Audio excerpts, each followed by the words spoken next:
Hello, ako si Craig at ikukwento ko sa inyo ang tungkol sa aking spinner. Noong 2018, naglalakad kami ng nanay ko sa town para mamalengke.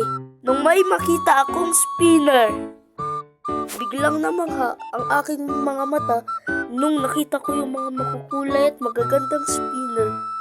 Kaya, sinabi ko sa nanay ko, "Nay, mabili spinner?" Ay, hindi. Pero Nay, gusto ko yung spinner. Gusto mo ng palo, ha? At umuwi akong luhaan. Grade 5 naman ako nung una kong mabili ang pinakauna kong spinner. Uwian na, kaya syempre, marami ng mga estudyante ang nagsisilabasan sa school. Pumunta ako sa bilihan malapit sa school para bumili ng Pokemon cards, pero bigla akong nakita yung pinakamatagal ko nang hinihintay na spinner. Kaya dali-dali ko nang binili yung spinner. Pabili po ng spinner.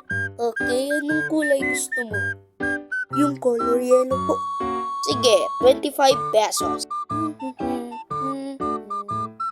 Oh? Ala, kulang ng piso. Swerte naman, nakapulot ako ng piso. Okay, ito po yung bayad ko. Oh, ito na.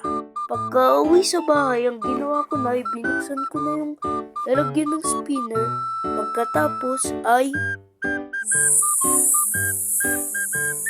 satisfied. Kaya, every may pupuntahan kami, dala ko yung aking spinner.